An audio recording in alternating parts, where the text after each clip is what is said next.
Hello guys, what's going on? Welcome back to my videos. And today I'm bringing you guys every MAKI ranked from best to worst. So if you guys enjoyed this video, remember to like, click on more. Let's get right to the video, guys. Alright, so coming in last place is actually going to be MAKI. Now the reason for this is because I feel like they released it in a nerfed state, just so it wasn't busted when they actually released it, compared to some of the other more recent bloodlines. But yeah, when it comes to MAKI, I feel like they released it in a nerfed state. The third ability is probably one of the best ones, but I feel like it has a little bit too many hand signs to be useful in most different situations, because it does a bit of damage. It does like 30 to 40k damage out of mode, but it's not a block breaker. Block actually blocks the frogs, and overall the ability just has too many hand signs to be worth using.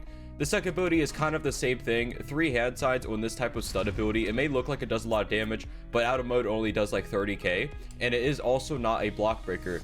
Now the first ability is a place lock stun, which is actually probably one of the best abilities of MAKI, but even with the first ability being a place lock stun, it is still on the global cooldown, and the cooldown of it is actually extremely long, which makes it, you know, it's good for combos, but only one combo. Now the C spec is actually very cool. The mode is probably the best part of this.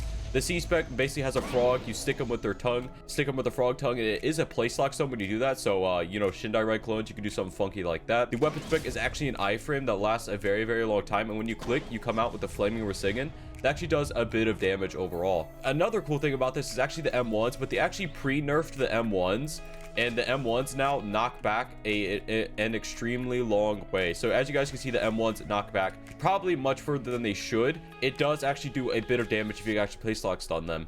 But yeah, just because MAKI, I feel it like released in a nerf state, it's actually going to be last on this list. Coming in second to last is actually going to be MAKI. Now, MAKI would actually be on last on this list, but MAKI Baron mode actually came out. So the Baron mode kind of carries the Bloodline now because it gives you a lot of stats. And I know it's only for 40 seconds, but you could one-shot someone in less than 40 seconds. So the stats actually do help out a ton. But the abilities of MAKI, every single one has been nerfed. Even with the third ability, you know, still taking a lot of cheese, still taking 40 seconds. Being on the stun global cooldown, it was nerfed. Every single AoE move of MAKI, which is pretty much every single move besides the first one, was nerfed in size.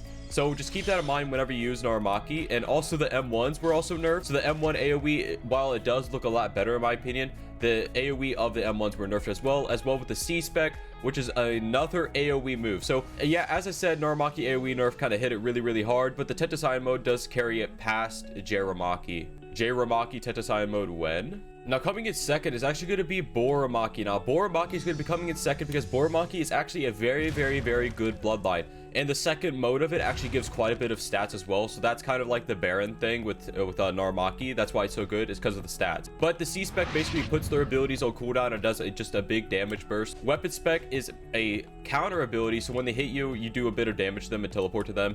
And the first ability is probably the best ability of MAKI.